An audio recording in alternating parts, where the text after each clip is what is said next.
is in light of the slow response from this administration, what can we do? What can we look at on the state levels? Do state attorneys general, do state governors have the opportunity and the ability by law to respond where the federal government has not?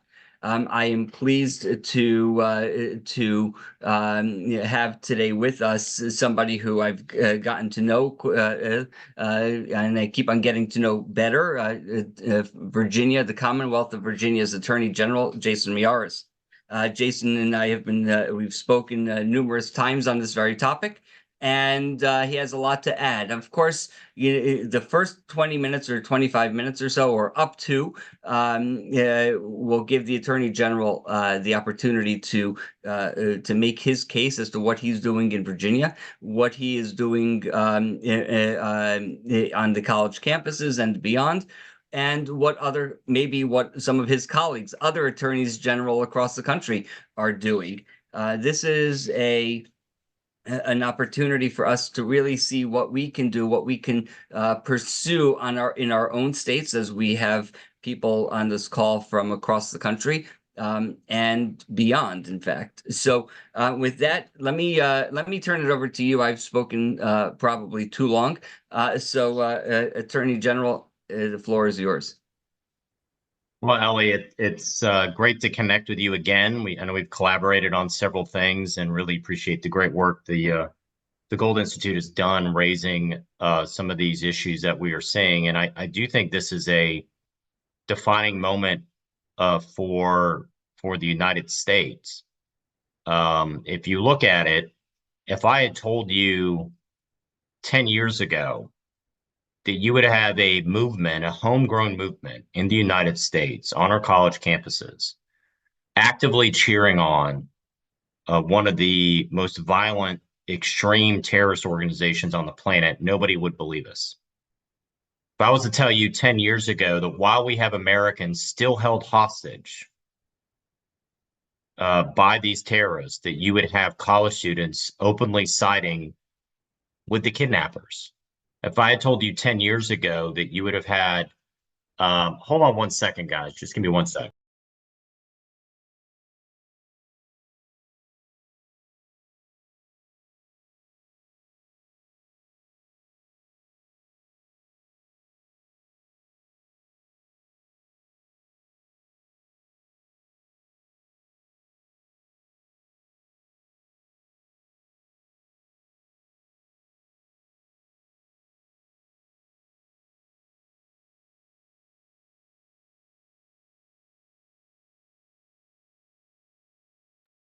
Apologies.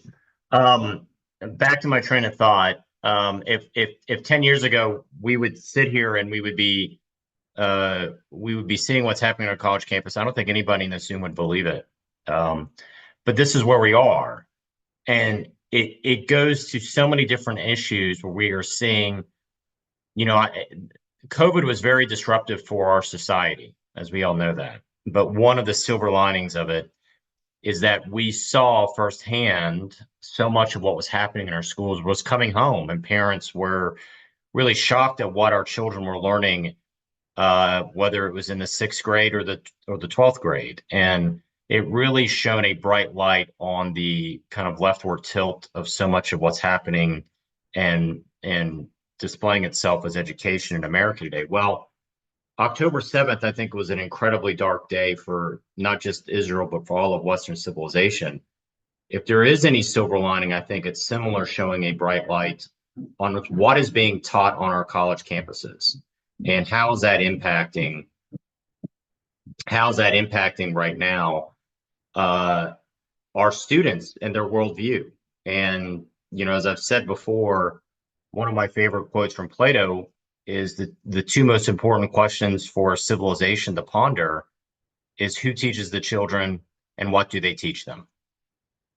And it was just as relevant today as it was in ancient Greece.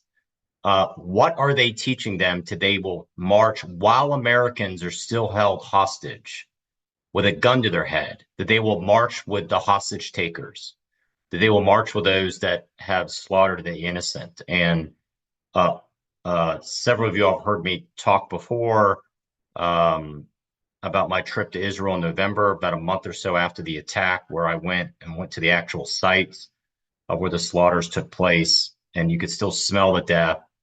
You could still, in Barry, in one of the kibbutzes, I walked in the room of a little girl.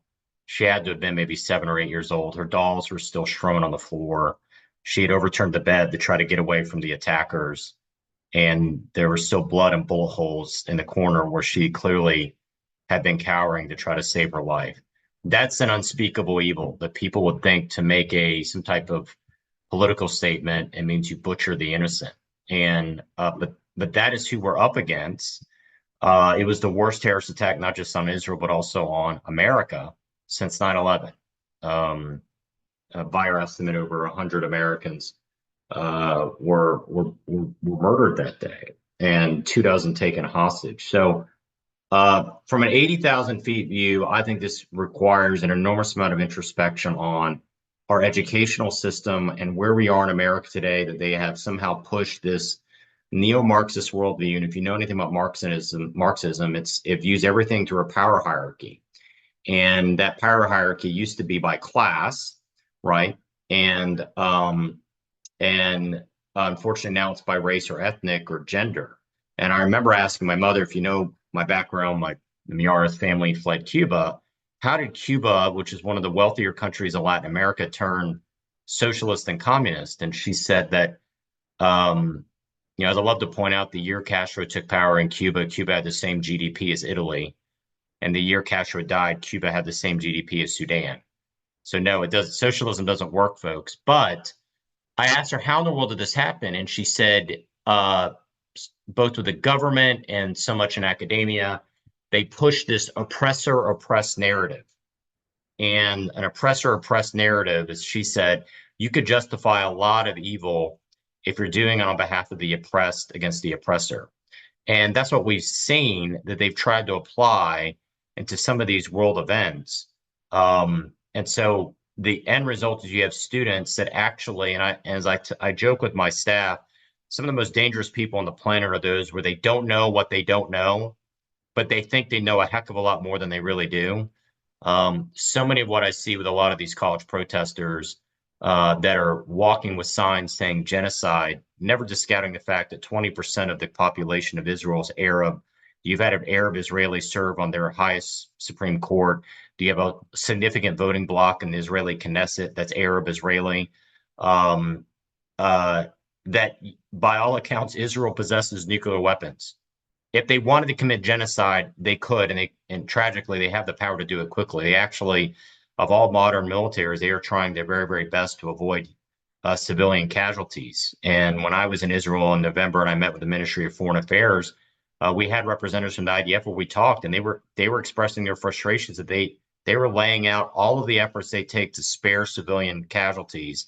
They actually have lawyers that are embedded that do not answer to the normal chain of command, completely outside of the chain of command. You think of a JAG officer that advises them on whether they are meeting the technical rules of war. And they have done so many steps to try to minimize civilian casualties. It doesn't matter. And they actually asked me, how is it that we're trying so hard to try to avoid civilian casualties, but no matter what we do, the media claims that we are, somehow the bad guys, the aggressor, even though we suffered this horrific attack. And I told them, I said, because the modern Western media, sadly, the truth is not their overarching goal. The narrative is. If it fits this narrative, it will highlight it. If our facts do not fit their narrative, they minimize it. And it's hard for people to grasp that. But the modern day journalists view themselves much more as activists than people that are in a relentless pursuit of truth, no matter if it destroys a preconceived narrative they may have. And their preconceived narrative is obviously Israel's the oppressor, the Palestinians are the oppressed. And they never talk about the fact that at every single moment in their history, Israel has done exactly what the media has asked, land for peace. They gave up the Sinai Peninsula.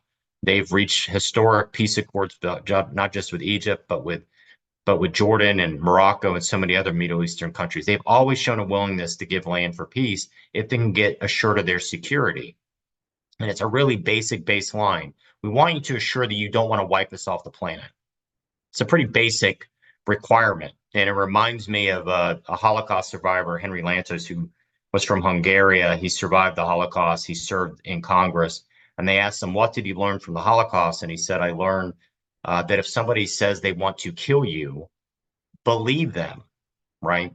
And and Israel pulled out of Gaza in 2005, did exactly what the international community begged them to do, traded land for peace, even though they had no guarantee of peace. They unilaterally pulled out of Gaza. They bulldozed even their own Jewish settlements. They left a water treatment plant that was worth untold millions of dollars. And what happened? Hamas gains power and immediately blows up the water treatment plant because they don't want anything that was provided by the Israelis to be seen as beneficial to the Palestinian people. So they are a designated terrorist organization by the United States and European Union for a reason. And it goes back to these students are marching, and what we're seeing is the age old. It's almost like anti-Semitism is like a vampire that comes out of the darkness, and you think civilization has gone beyond that, and it continues to emerge, and it has emerged at different times throughout history, and it is emerging now. It is now almost overwhelmingly on the far left. The left will not acknowledge they have an anti-Semitism problem, but they do, and you can just see that you are not seeing anti-Semitic protests at Liberty University or Hillsdale College, right? You're not seeing it in so many of the schools that are located in some of the redder parts of the country. You're seeing it in far left institutions that are surrounded by far left, very, very left wing cities, oftentimes in urban areas. That's where you're seeing it by far the most. And I think it requires a lot of introspection. Now, my job as Attorney General, and Ellie is right, the president has, I think, lost a lot of his moral credibility on this front. He publicly says he's going to stand with Israel. He's publicly said he's going to stand with them as they return the hostages. But then on one hand, he decries the fact that there are civilian casualties. And listen, every civilian casualty in Gaza is tragic. But this is a war that it tragically, in some ways, people that don't know history don't realize that happens in war and this is an unprovoked war. It's utterly tragic. I want to be clear, but to somehow single out what Israel's doing is different than what you've seen in other large urban environments is simply an ignorance of historical warfare that is stunning. Proportionally, they have actually one of the lowest civilian death rates in any major modern army conducting modern combined arms in a large urban environment. But these students, again, a lot of it is both the media and the students. I think the president is saying the civilian casualties are too high, but we're going to deny you the ability to have precision guided munitions that actually, as we all know, minimize civilian casualties. So he has abdicated a lot of his moral high ground, and he's, they say the person that's trying to stand in the middle of the highway is the first to get run over. It's clear that, in my personal opinion, he is allowing domestic politics, particularly about 100,000 voters in Michigan, impact some of his decisions.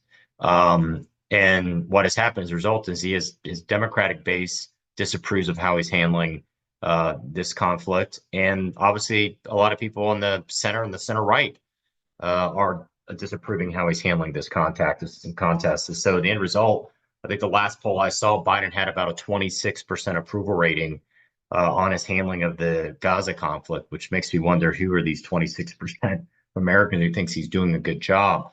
On our campuses, though, our number one goal, and I say all that to give a clear 80,000 foot view of what is at stake here, is you have now Americans that are openly siding with a terrorist organization. And as I told some representatives that were very upset about how we handled things in Virginia, and I'll get to that in a second, their moral credibility would go way up if just one time, every time I see images, whether it's in UCLA or Columbia or at UVA or at Virginia Tech, just once, Will somebody hold up a sign saying, please return the innocent, return the hostages?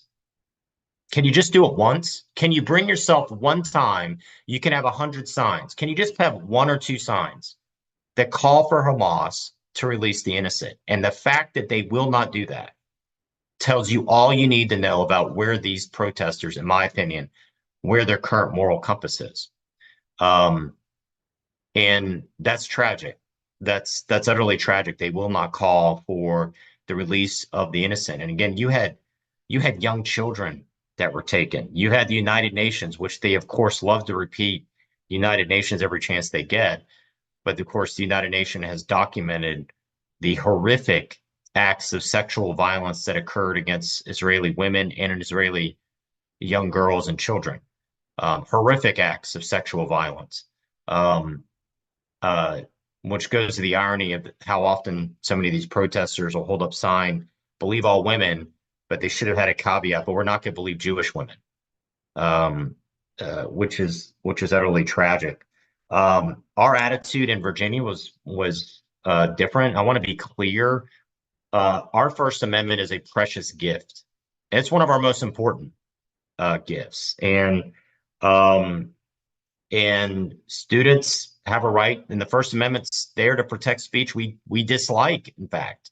So our attitude was always, if we've counseled our universities, the First Amendment's protected. But if you know anything about First Amendment jurisprudence, the First Amendment obviously protects speech, but it does not protect, the First Amendment does not protect just blanket unlawful conduct, does not protect assault and battery, doesn't protect trespassing, does not protect vandalism, breaking and entering, destruction of property. Okay, so that is not protected by your First Amendment.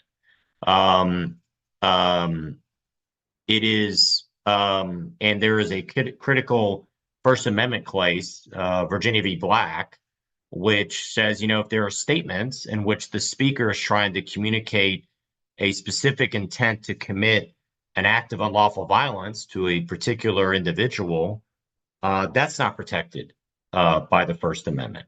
And so if you're acting in a manner where you're saying, or you're attempting to intimidate specific Jewish students on campus, that is different. The other thing we've tried to explain to universities are a public university is not a public street. Okay, there's a very, very famous Supreme Court case in, if I recall, it's Brandenburg v. Ohio, where it was a Ku Klux Klan was petitioning to march down a main street in the middle of a town in Ohio, and the Supreme Court protected their right to do it. Obviously, all of us here find the Ku Klux Klan deplorable and evil, but the Supreme Court ruled that is protected speech. Public universities are actually treated differently. Healy versus James laid out the standard that university officials do not have to tolerate activities that breach reasonable campus rules. You can't interrupt the educational process. You can't interfere with other students' rights to receive an education. So university setting is at its core an educational setting, and the courts give schools greater latitude in controlling some of the speech. And so what's the general rule of thumb is what we've tried to advise is, listen, we can't necessarily regulate content, but time, space, and manner. Every university says, listen, you can protest, but you can't protest after 10 o'clock at night on the lawn right next to a dorm room. You can't block someone's ingress or egress in and out of a classroom or a sidewalk in the university. There are certain matters, time, place, and manners that can be restricted because at its core, it's an educational setting. Furthermore, the Department of Education, the federal Department of Education, provides civil rights guidance that says you can't do harassing verbal conduct that's so pervasive that it interferes with the rights of another individual to be able to get their own education. So, in short, the First Amendment does not protect blatantly unlawful conduct or true specific threats, to be clear. And so what we basically done with these universities in Virginia is, particularly when these students went from protests to then doing these encampments where they pop up with all these tents. Every single one of these universities, I tried to explain these to the media. No university, set aside these are protesters, no university on the planet would allow a homeless encampment to show up in the middle of the lawn of their campus. Right? It's just not going to happen. And we're not going to allow that to happen. And so we advise these schools that look at the restrictions. And so these students were warned repeatedly, and each one of these schools had extensive rules in place on time, place, and manner, restrictions on protests, and essentially, and we were violating it. Now, what we saw in Virginia was we definitely seen outside agitators. There's an individual that was arrested on one of our campuses that had multiple prior arrests doing environmental protests with the Mountain Valley Pipeline in Virginia. We all know what happened in GW in Washington, D.C. 33 were arrested, only 6 were students. We've had professors. And one thing we saw at Virginia Commonwealth University in Richmond was when the state police went to break up this improper encampment, they had showed up early in the day with prefab barriers. A truck pulls up, they get them out already pre-made. There were coordinators in the crowd that came in riot gear. They had a face mask and a helmet, not a gas mask. They were using bullhorns to direct the students as when the officers come in to try to flank our officers. And then they were taking bottles of water, dumping half the water out, filling it with bear spray and throwing it to the officers. So that's assault and battery on law enforcement. So these are individuals that clearly knew what they were doing. They're very targeted. They were directing specific actions. And so we definitely have seen, as we've seen in a lot of these across the country, outside agitators that have been involved, and some of which have been professors. We had 2 professors at Virginia Tech that were arrested. And so, we had the attitude, myself and Governor Youngkin, that Virginia is not New York. They have a very different governor and a very different attorney general than what we have in New York. And what happened in Columbia, the fact that they allowed that encampment that was illegal and improper to continue to sit there, it emboldened these radical far left students to then seize the campus hall. So we believe that university setting should be safe for all students. Yes, you can protest. Yes, you can go ahead and use your First Amendment rights. That's your right. But you cannot then act in a manner and set up an encampment that violates campus safety rules, campus rules, and also impede your fellow students from getting an education. I think one of the most, and I'll end with this, I think one of the most foolish things we can as a society somehow have this idea that when you look at what happened in Germany in the 1930s, it can never happen here.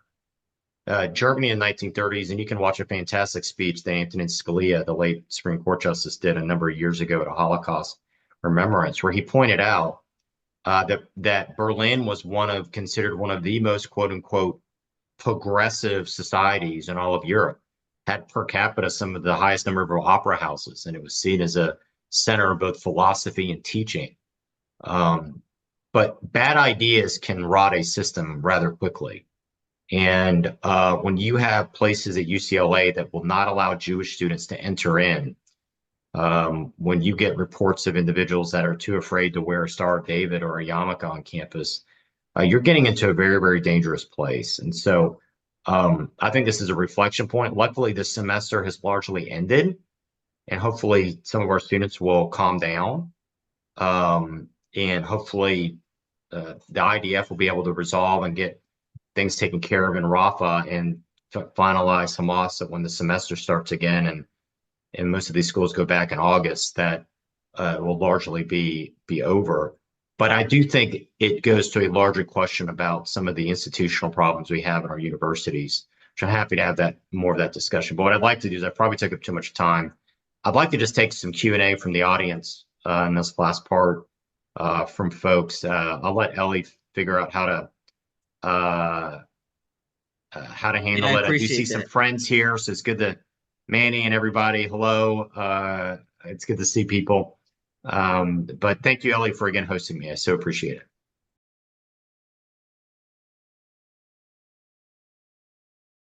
No, thank you. So, I mean, you touched on so many different points, and they're all very important. I will say that please raise your virtual hand if you have questions. I know some are already doing that. But let me start off here for a moment. I know we focused primarily on the college campuses because that is predominantly where we see that biggest concentration of anti-America, anti-Israel, anti-Jewish hate that we see going on. But let's look at this from a terrorism perspective. So many people have asked me that question, and who better to ask and to discuss this with than you yourself? Um, you know, when we look back at history, we look back when we were dealing with ISIS and those who have pledged allegiance to ISIS, who maybe went across and actually traveled or attempted to travel to support ISIS. Hamas is a terrorist organization. It's a U.S. designated terrorist organization. We have so many now, whether they understand the issue as you described it, whether they understand the issue or they don't. But in reality, they are now pledging allegiance, supporting terrorism, calling for terrorism. We see violence against Jews on college campuses for a political purpose, which is again the definition of terrorism. Um, why does the federal government not do that? I mean, we could simply say, well, it's Joe Biden, so therefore. But keeping keeping the petty part of the politics aside for a moment, if at all possible. Why isn't the federal government doing it? And if the federal government is not doing it, what ability on the state level does an attorney general have to address these issues?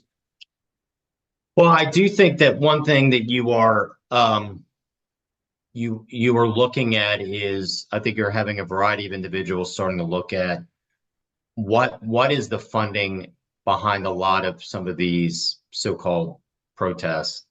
Where is this coming from? Who is paying for trucks to show up with prefab barriers for people to go there? Who's paying for individuals to show up in riot gear with bullhorn to direct the students on how to flank officers? And there's a lot of theories right now, obviously.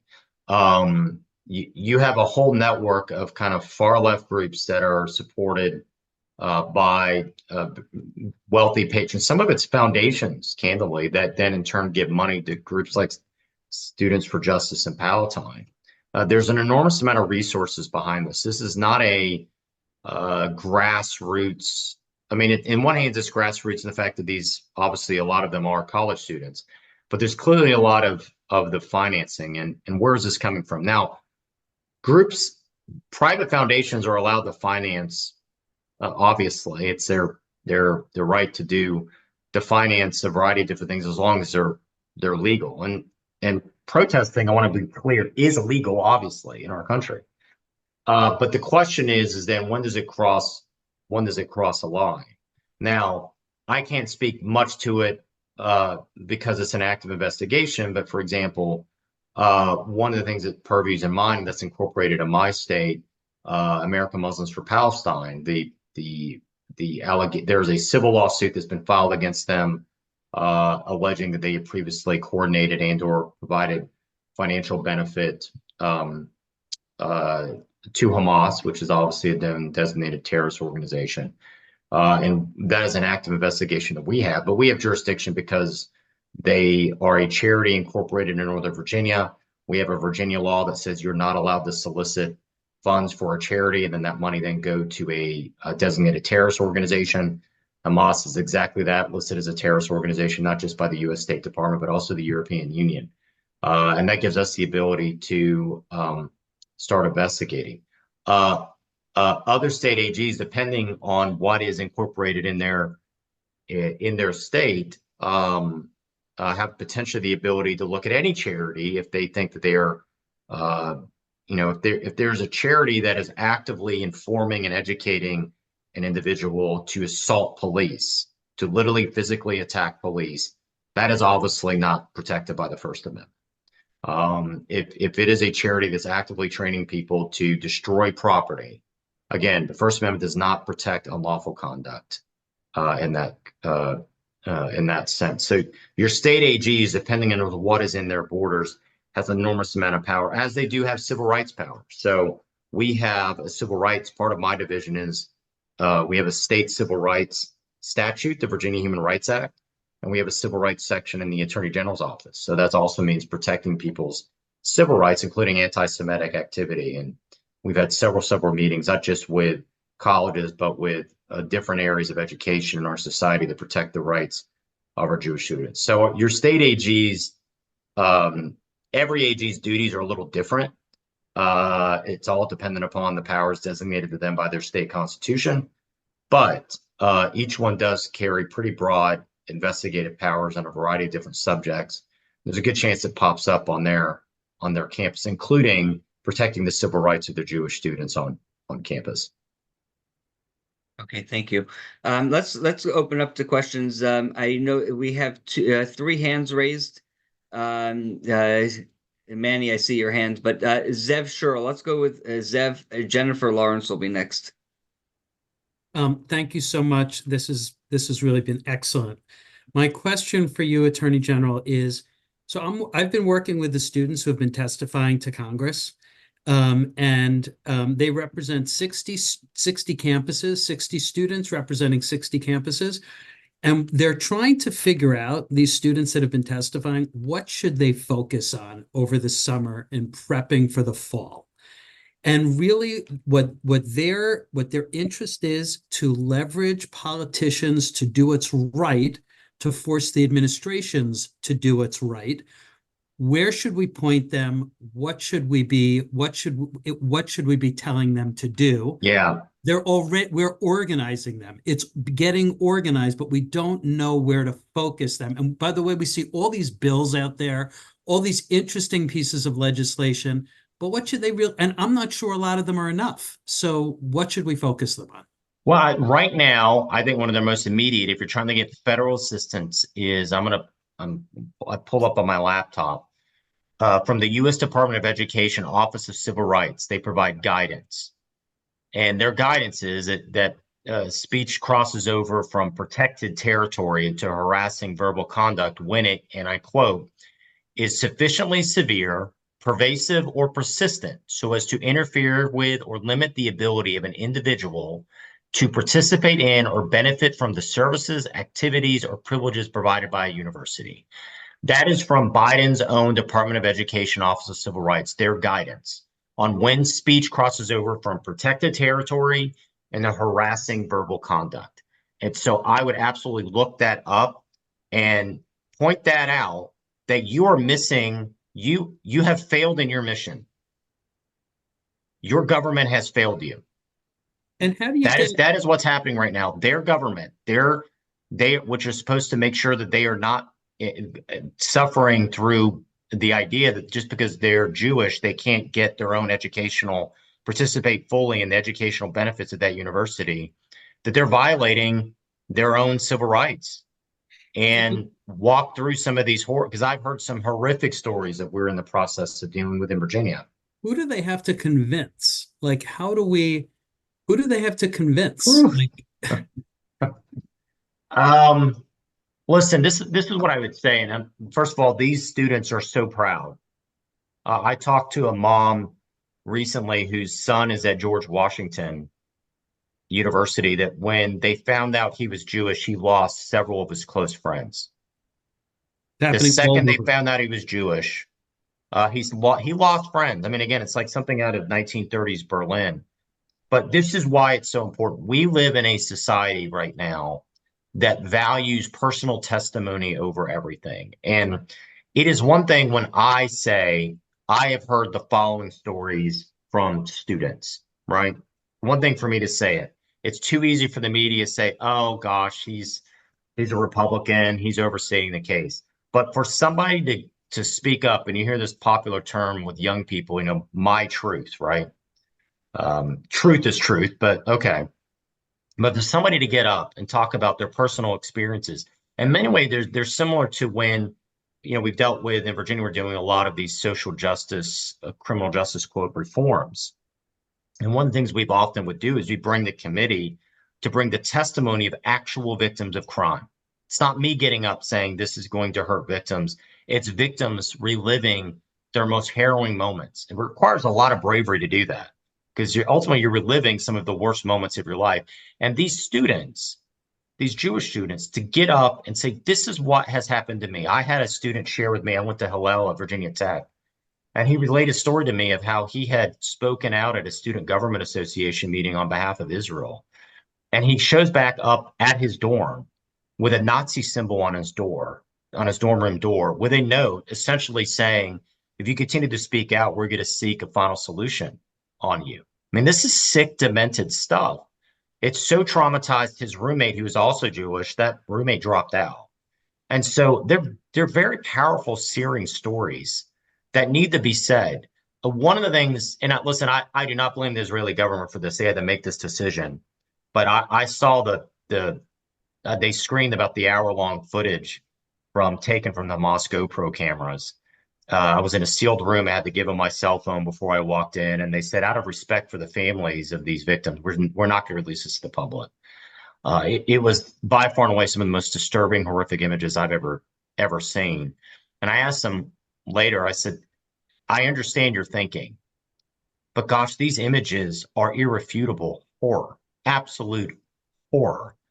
And these students being able to recount what they've been through on these campuses, I think is so important to help refute the narrative. And the narrative right now in the media is this is overblown. It's not that big of a deal. Anti-Semitism is just a quote unquote right-wing talking point, which is infuriating, right? And I think their story, I would definitely go to the Department of Education civil rights guidance on speech, and if need be, I can put in the chat my office email. I can get that over to you to help them prepare their testimony. I'm happy to do that, but I think that's critically important. Thank you. Let me just follow up with that real quick, maybe a real quick response, because we have several people waiting. But my follow up to Zev's question would be, one of the things that drives me nuts when people come to our institute to me and they say to me, we need to draft new legislation because we see this problem and that problem. When we have already rules and legislation and so on the books, the problem is that they're not being followed. If they were followed, then we wouldn't have that problem. My question is, but maybe in addition to meeting with legislators, maybe Zev's students should be meeting with attorneys general.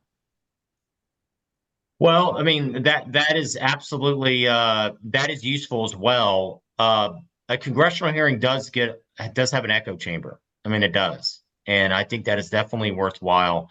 You are right. There's a lot of tools in the toolbox to get control on our campuses.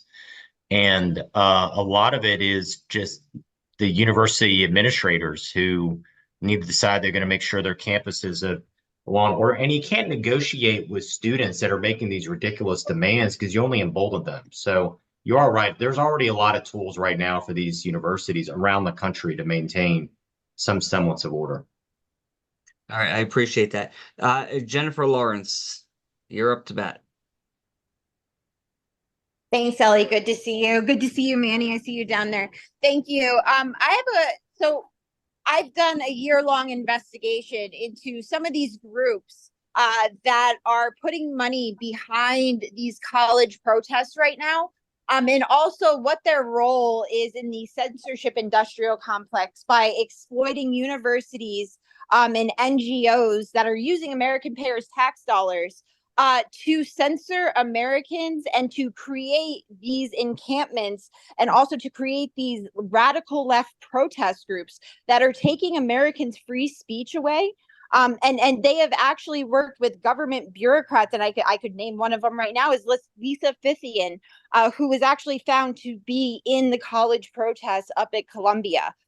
So you as an attorney general, can we open investigations into these radical left groups that are exploiting people, and also allowing for these terrorist organizations and elements to take control of peaceful protests? And I mean, they're even exploiting our legal system where they're using, once they go in and some of them want to be arrested, right? You have three different levels of protesters. You have the red group, which wants to be arrested, the green group, who is willing to get arrested if they have to, and the yellow group, who doesn't want to get arrested, but they will if they have to, right?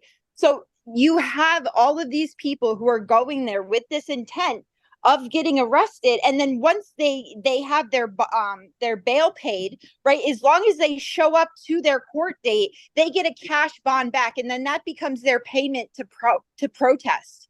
What can we do, and especially as an attorney general, to stop the exploitation of American laws in our country, and allowing these people to have these radical elements that are going after Jewish kids and not even allowing them to walk across campus in America? And they're also calling for the downfall of America too. Yeah, I mean, to your point, they don't just hate Israel, they hate America. And so many of them are walking, not all of them, but you've seen some images, particularly online, of these protesters with hammer and sickle symbols, which, you know, what I like to tell people is if you are a college senior and the hammer and sickle does not create as much revulsion, an ideology that killed 100 million plus people in the 20th century doesn't create as much, if not more, revulsion than the Nazi symbol, an ideology that killed 20 plus million people, then your education has failed you. It's failed you. Now, if these, obviously any entity that is directly providing financial aid to a known designated terrorist organization, that is illegal conduct. If, as I said before, if it is one of these so-called nonprofits that are actively encouraging individuals to assault police, destroy property, that is criminal. That is criminal conduct, possibly covered by federal RICO laws, and each state's RICO law are going to be a little different. But I put a lot of this onus on the universities. And that's where they've already had several Title VI civil rights complaints have been filed against these universities. These universities are required to provide a setting where their students, regardless of their background, can get an education and not feel that they are being harassed and threatened. And that is why you already have several lawsuits against these universities on the Title VI front.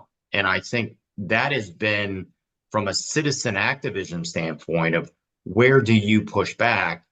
Believe it or not, that is a place that these universities are highly sensitive of, because as Ellie noted, there's already so many tools in the toolbox to these universities to garner control.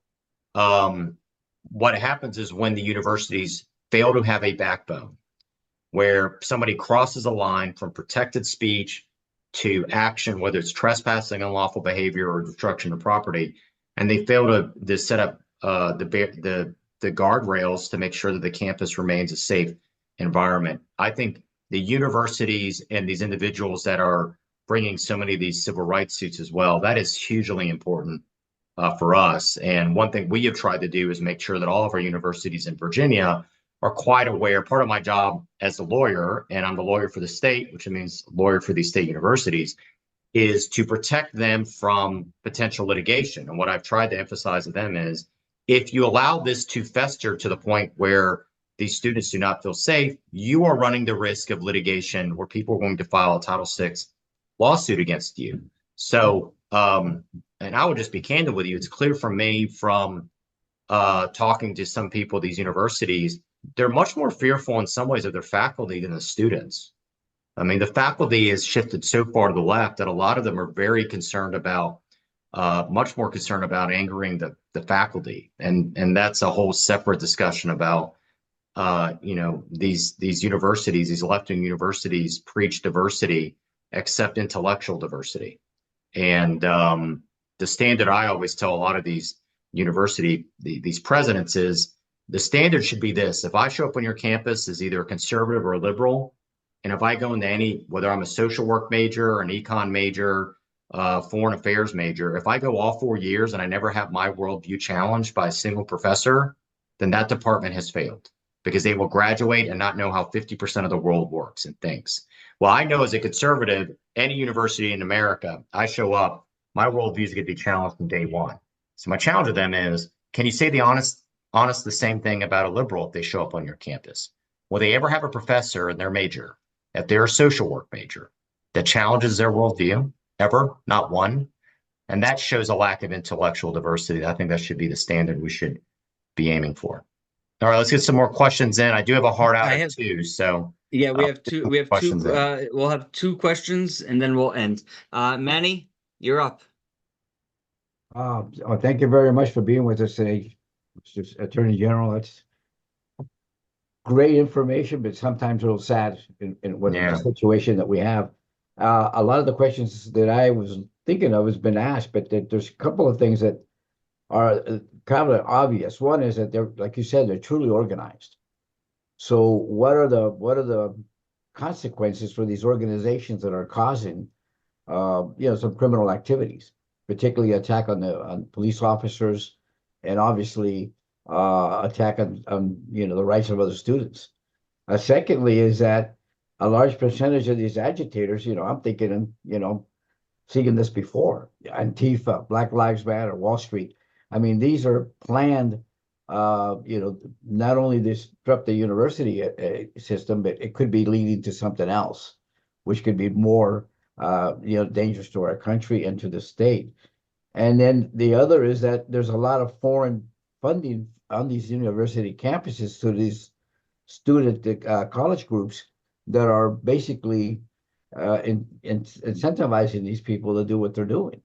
So there's a lot of foreign investment coming into these, campuses for these, college, groups and clubs to basically, fester this kind of activity that can be very, dangerous. And as it's happened right now, it's not doing very well.